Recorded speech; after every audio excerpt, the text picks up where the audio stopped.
برادران اسلام، میرے عزیز دوستوں اور نوجوان ساتھیوں، اللہ پاک کا بڑا احسان اور کرم ہوا ہے کہ اللہ نے ہمیں اپنے آخری نبی صلی اللہ علیہ وسلم کی امت میں پیدا فرمایا ہے۔ آپ علیہ الصلاۃ والسلام چونکہ آخری نبی ہیں، آپ کے بعد کوئی نبی آنے والا نہیں، اسی طرح آپ کی امت بھی آخری امت ہے، اس کے بعد کوئی دوسری امت آنے والی نہیں۔ آپ کے اوپر اترنے والی کتاب بھی آخری کتاب ہے، تو آپ آخری نبی، یہ امت بھی آخری امت، اور آپ کے اوپر نازل شدہ کتاب بھی آخری کتاب، اس کے بعد کوئی آسمانی کتاب نازل ہونے والی نہیں ہے۔ اس لیے قیامت تک جتنے بھی انسان اس روئے زمین میں پیدا ہوں گے، وہ سب کے سب نبی کریم صلی اللہ علیہ وسلم کی امت میں شمار ہوں گے۔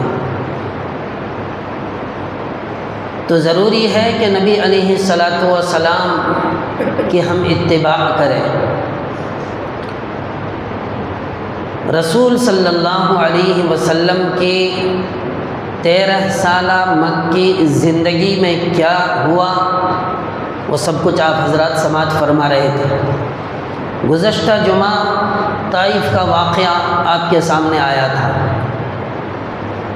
لیکن چونکہ جمعہ کا دن ہے اور ہماری اس مسجد کے اندر خاص طور سے جو جمعہ کے دن کے بازار کے بیوپاری لوگ ہیں کثرت سے یہاں شریک ہوتے ہیں، تو ان لوگوں کا بھی خیال رکھا جاتا ہے، وقت پر بات ختم کی جاتی ہے۔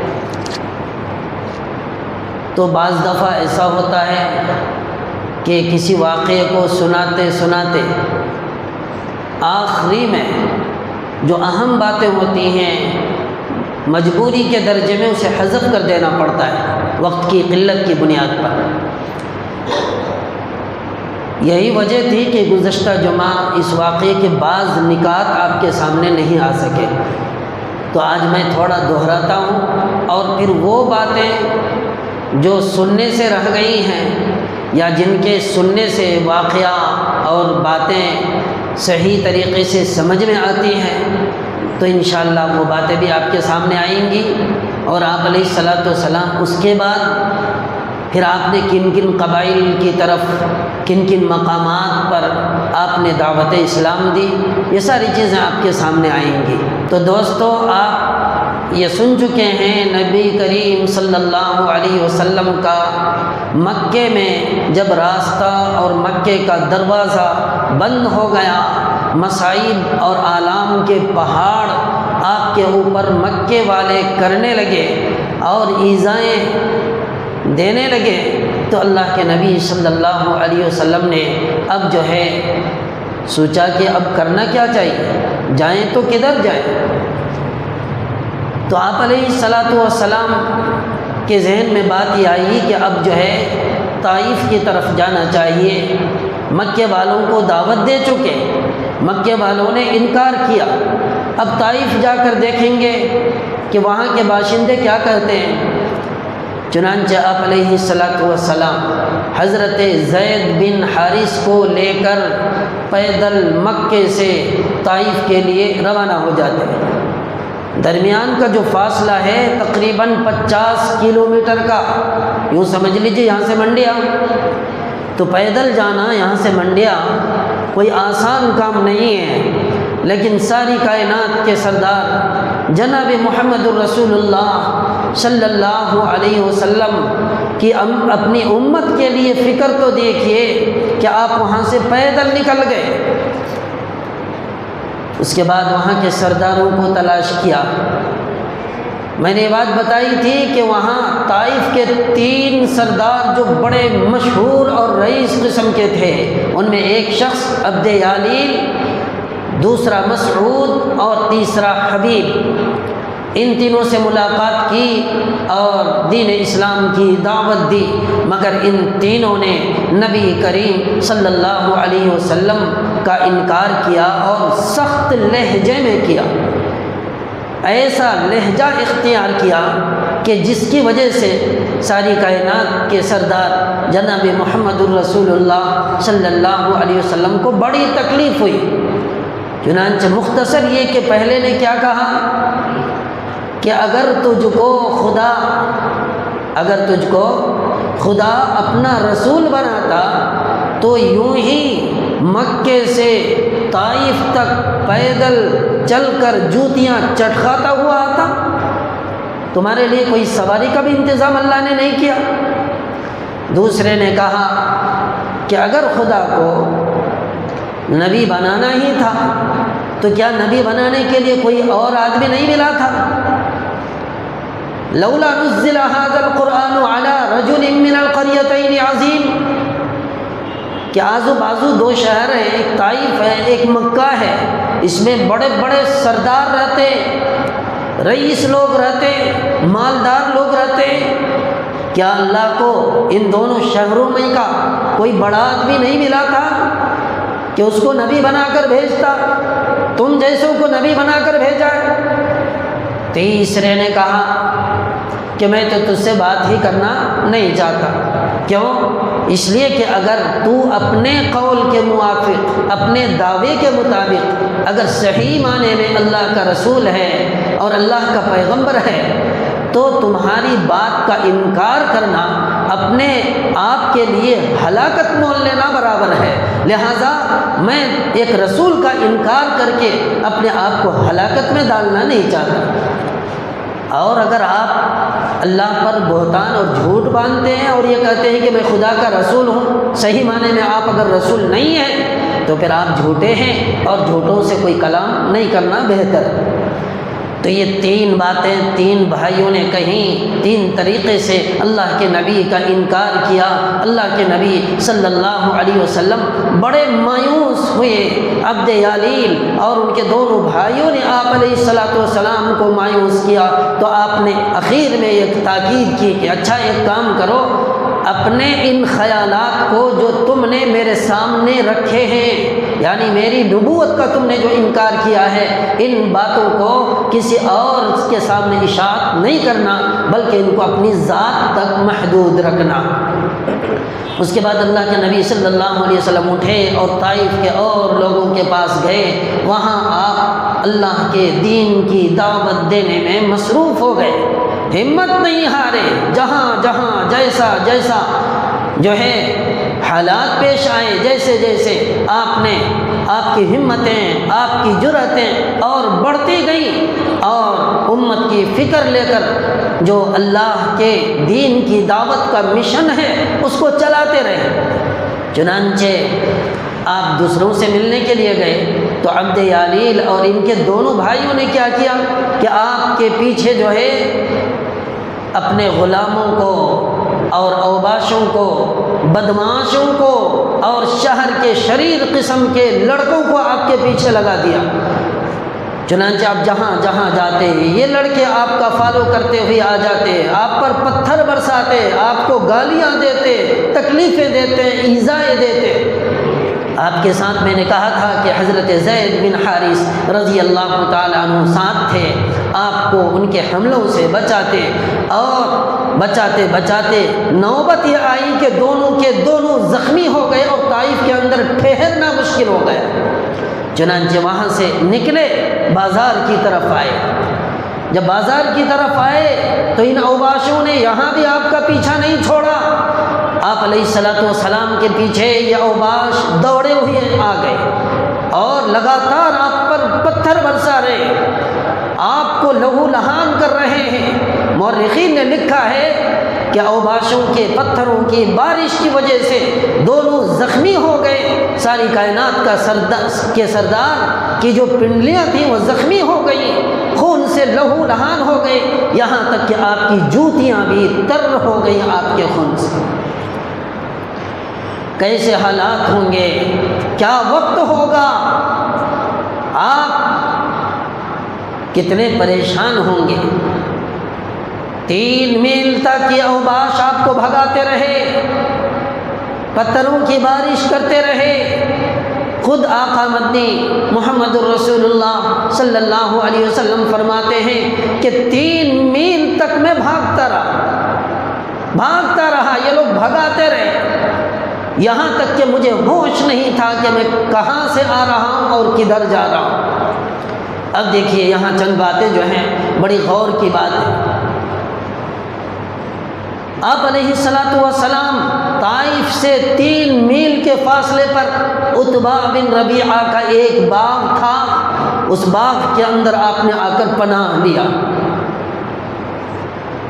یہ باغ عتبہ بن ربیعہ کا تھا، حضرت زید بن حارث آپ کے ساتھ ہیں، دشمن کا باغ ہے، اس باغ کے اندر پناہ لے رہے ہیں۔ نبی کریم صلی اللہ علیہ وسلم زخموں سے چور ہو کر یہاں بیٹھتے ہیں، اور آپ علیہ الصلاۃ والسلام کی حالت عتبہ بن ربیعہ سے دیکھی نہیں جا رہی ہے۔ دور سے دیکھا کہ نبی کریم صلی اللہ علیہ وسلم ہیں تو آپ کے دشمن، ہیں تو آپ کی جان کا قاتل، لیکن دور سے دیکھا کہ حالت بالکل خراب ہے، خون سے لہو لہان ہے۔ رحم آ گیا، ترس آ گیا۔ دوستو اس کے بعد جو ہے اپنے ایک غلام کو، جس کا نام عداس مورخین نے لکھا ہے، اسے بلایا اور بلا کر ایک پلیٹ کے اندر کچھ انگور رکھ کر ان کے ہاتھ تھما دیتا ہے اور کہتا ہے کہ یہ جو زخمی شخص سامنے نظر آ رہا ہے اس کے پاس جاؤ، ان کے سامنے ایک پلیٹ رکھو اور کہنا کہ تمہیں رشتہ داری کا قسم، تمہارے قربت اور قریبی رشتہ داری کا قسم دینا کہ میں نے جو انگور اس پلیٹ کے اندر رکھ کر آپ کی خدمت پہ پیش کیے ہیں، ان انگوروں کو آپ رد نہ کرنا، کھا لینا۔ بات سمجھ رہے ہیں؟ یہ عتبہ بن ربیعہ یہ وہ آدمی تھا جو جنگ بدر کے اندر کافروں کے لشکروں میں تھا اور لشکروں کا سردار تھا۔ اسی لیے میں نے کہا ہونا تو یہ چاہیے تھا کہ جس طرح مکے والوں نے ستایا، ظلم ڈھائے آپ کے اوپر، مکے کا دروازہ بند کر دیا، طائف آئے، طائف والوں نے آپ کے دروازے بند کر دیے، آپ کو بھگایا، آپ کے اوپر پتھر برسائے، طائف میں رہنا مشکل کر دیا، تو موقع کا فائدہ اٹھاتے ہوئے یہ بھی کفار و مشرکین اور لشکروں کا جو سردار تھا، جو چیف تھا، آپ کو چاہتے تو قتل کر سکتا تھا، تکلیف دے سکتا تھا، مگر رحم کھایا، رحم کھا کر عداس کو تاکید کرتا ہے کہ رشتہ داری کا حوالہ دے کر کہنا کہ ان انگوروں کو رد نہ کرنا، آپ کھا لینا۔ وہ خود جانا چاہا لیکن اسے شرم آئی، اس لیے کہ قریبی رشتہ دار بھی تھا۔ بہرحال عداس اس پلیٹ کو لے کر گیا، نبی کریم صلی اللہ علیہ وسلم کی خدمت میں پیش کیا، اور آپ نے کچھ انگور کھائے۔ کھانے کے بعد اس غلام کا نام آپ نے پوچھا کہ تمہارا نام کیا ہے؟ تو اس نے کہا کہ میرا نام عداس ہے۔ کہاں کے رہنے والے ہو؟ کہا نینوا کا رہنے والا ہوں۔ آقا مدنی نے فرمایا نینوا جہاں ہمارا بھائی یونس تھا۔ تو یہ عداس نامی غلام نے جو ہے حیرت زدہ ہو کر کہا کہ آپ کو یونس کے بارے میں کیسے پتہ چلا؟ تو اللہ کے نبی نے فرمایا ہاں وہ بھی رسول تھے اور میں بھی رسول۔ کیا فرمایا؟ وہ رسول تھے اور میں بھی رسول ہوں، وہ میرا بھائی ہے، میں اس کو جانتا ہوں، اور سورہ یونس کی چند آیتیں اللہ کے نبی صلی اللہ علیہ وسلم نے تلاوت فرمائی، اور جیسے ہی آپ نے تلاوت فرمائی تو اسے یقین ہو گیا کہ یقیناً یہ اللہ کا رسول ہے، اور جو حضرت یونس علیہ السلام کے بارے میں کچھ کہہ رہا ہے تو محبت میں اس نے اپنا سر جھکایا اور نبی کریم صلی اللہ علیہ وسلم کے ہاتھ یا پاؤں میں جھک کر اس نے بوسہ دیا۔ تو یہ جو عتبہ بن ربیعہ تھا دور سے دیکھ رہا تھا، اس نے دیکھا کہ عداس نے جھک کر بوسہ دیا پاؤں کے اندر۔ قریب بلانے کے بعد کہا کہ میرا تو غلام ہے، میں تمہارا آقا ہوں، اب تک تم نے کبھی میرے ہاتھوں کو نہیں چوما، میرے پاؤں کو نہیں چوما، لیکن تم نے نبی کریم صلی اللہ علیہ وسلم کے پاؤں چومے، آخر یہ ایسا کیوں کیا تم نے؟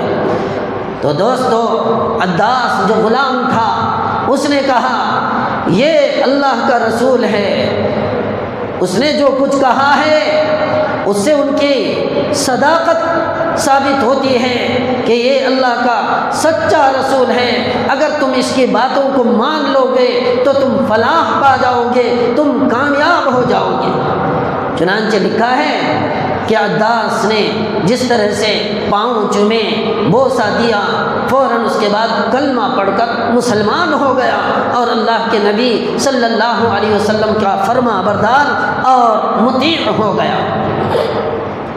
اسی باغ کے اندر پہنچ کر اللہ کے نبی صلی اللہ علیہ وسلم جب یہ اوباش بھگا کر لے آئے تو اپنی بے کسی اور بے چارگی کے بارے میں اللہ پاک سے شکایتیں کر رہے ہیں۔ کیا کر رہے ہیں؟ اللہم انی اشکو الیک ضعف قوتی وقلت حیلتی وہوانی علی الناس یا ارحم الراحمین انت ربی انت رب المستضعفین۔ اس طرح کی عربی کی جو دعائیں ہیں آپ علیہ الصلاۃ والسلام کر رہے ہیں کہ اے پاک پروردگار، آپ نے مجھے کہاں چھوڑا، کن لوگوں کے پاس چھوڑا؟ کیا آپ ہمارے پروردگار نہیں ہیں؟ کیا آپ نے ان دشمنوں کے حوالے کر دیا ہے جو مجھ سے ناآشنا ہیں؟ آپ تو کمزوروں کے رب ہیں، آپ میرے بھی رب ہیں، اس لیے میں آپ ہی کی طرف ہاتھ اٹھاتا ہوں، آپ ہی سے مدد مانگتا ہوں، آپ ہی میرے مدد فرمائیے۔ کیا فرمایا؟ آپ ہی میری مدد فرمائیے۔ دوستو، اتنا کہنا تھا۔ یہ دعا تو بہت لمبی ہے، عجیب انداز میں اللہ کے نبی نے دعا مانگی ہے، چنانچہ اللہ کی رحمت جوش میں آتی ہے، اللہ کا فرشتہ حاضر ہوتا ہے، نبی کریم صلی اللہ علیہ وسلم کی طرف مخاطب ہو کر کہتا ہے یا رسول اللہ، میں اللہ کا فرشتہ ہوں، اللہ کا فرشتہ ہوں، آپ کی خدمت میں حاضر ہوا ہوں، اگر آپ اجازت دیں تو یہ جو پہاڑ ہیں ان کو اٹھا کر طائف والوں کے اوپر پٹک دوں کہ یہ وہی ریزہ ہو کر ختم ہو جائیں، یا پھر اگر آپ اجازت دیں تو دونوں پہاڑوں کو آپس میں اس طرح ٹکراؤں کہ بیچ میں یہ جو ہے بالکل آٹے کی طرح پس کر رہ جائے۔ لیکن آپ تو نبی رحمت تھے، وما ارسلناک الا رحمتا للعالمین، سارے جہاں کے لیے آپ کو رحمت بنا کر بھیجا گیا تھا، آپ کو رحیم بنا کر بھیجا گیا تھا۔ دوستو، فرماتے ہیں کہ نہیں، کسی کو مارنا نہیں ہے، کسی کے اوپر پہاڑ اٹھا کر نہیں ڈالنی ہے، یا دونوں پہاڑوں کے درمیان پیسنا بھی نہیں ہے۔ کیوں؟ اس لیے کہ اللہم اہدی قومی، کہ اے اللہ یہ میری قوم ہے، فإنہم لا يعلمون، یہ نہیں جانتے ہیں کہ میں کون ہوں، میں اللہ کا رسول ہوں، آپ نے مجھے رسول بنا کر بھیجا ہے، یہ ناشنا ہیں، ان سے معلوم نہیں ہے، ان کی یہ نہیں تو ان کی نسلیں کل اسلام یعنی خادم اسلام ہوگی، مسلمان ہوں گی اور اسلام کی خدمت کرے گی۔ تو اللہ کے نبی صلی اللہ علیہ وسلم نے فرمایا کہ نہیں، ان کو مارنا نہیں ہے، یہ تو ناآشنا قوم ہے، جو مجھ سے ناواقف ہے، ان کی نسلیں انشاءاللہ آئندہ چل کر خادم اسلام بنے گی۔ تو میرے دوستو، اللہ کے نبی صلی اللہ علیہ وسلم کے اوپر رحم کھایا تو ایک دشمن رسول نے، رحم کھایا تو ایک قاتل رسول نے، رحم کھایا تو نبی کے اوپر ظلم ڈھانے والوں نے، لیکن آج ہم تو اپنے ہاتھوں کے اندر دو دھاری تلوار لے کر نبی کریم صلی اللہ علیہ وسلم کو زخمی کر رہے ہیں کہ نہ ہم نماز پڑھ رہے ہیں، نہ ہم روزہ صحیح طریقے سے رکھ رہے ہیں، نہ حج کا حکم صحیح طریقے سے حق والے ادا کر رہے ہیں۔ آپس میں ہماری دیکھو تو عداوت ہے، ایک دوسرے کے جان کے پیاسی بنے ہوئے ہیں، ایک دوسرے سے نہ چاقیاں اور نہ اتفاقیاں ہم مول لیے ہوئے ہیں۔ بھائی بھائی کی قدر نہیں کرتا، بھائی بہن کے حقوق کو ادا نہیں کرتا، اسی طریقے سے مسلمان مسلمانوں کے حقوق کو ادا نہیں کرتا، ایک پڑوسی دوسرے پڑوسی کے حق کو نہیں سمجھتا۔ آج ہماری مسجدیں خالی اور آری ہیں تو بتاؤ کہ نبی کریم صلی اللہ علیہ وسلم کے دل میں تکلیف ہوگی یا آپ خوش ہوں گے؟ یقیناً آپ کو تکلیف ہوگی۔ اسی دین کے لیے آپ نے پتھر کھائے تھے، اسی دن کے لیے جو ہے آپ علیہ الصلوۃ والسلام کے اوپر ظلم ڈھایا گیا تھا کہ یہ دین جو ہے پھیلے پھلے اور پھولے اور ساری انسانیت اس سے فائدہ اٹھائے، لیکن ہم مسلمان ہونے کے باوجود کوسوں دور ہیں اللہ کے نبی صلی اللہ علیہ وسلم کے دین سے۔ اس لیے آج ہمیں جو ہے ترسنا چاہیے، آج ہمیں جو ہے راہ راست کو اختیار کرنے کی کوشش کرنی چاہیے کہ نبی کریم صلی اللہ علیہ وسلم نے اس امت کی فکر لی۔ جب آدمی کو موت کا وقت قریب ہوتا ہے تو اپنے بھائیوں کو تلاش کرتا ہے، لیکن میرے نبی نے کسی رشتہ دار کو تلاش نہیں کیا، بلکہ کیا فرمایا؟ امتی امتی فرمایا۔ میدان محشر کے اندر آپ کو معلوم ہے ہر انسان پریشان حال ہوگا۔ کتابوں کے اندر لکھا ہے کہ پسینے کے اندر لوگ شرابور ہوں گے، جس کا گناہ جتنا زیادہ ہوگا وہ اتنا زیادہ پسینے کے اندر ڈوبا ہوا ہوگا۔ کسی کو جو ہے گھٹنے تک پسینہ ہوگا، کسی کا پسینہ کمر تک ہوگا، کسی کا حلق تک ہوگا۔ اس طرح لوگ پریشان حال ہوں گے، نفسی نفسی کا عالم ہوگا، بھائی بھائی کو نہیں پہچان رہا ہوگا، اور ماں اپنی بیٹی، باپ اپنے بیٹے کو نہیں پہچان رہا ہوگا، تو سب نفسی نفسی کا عالم ہوگا۔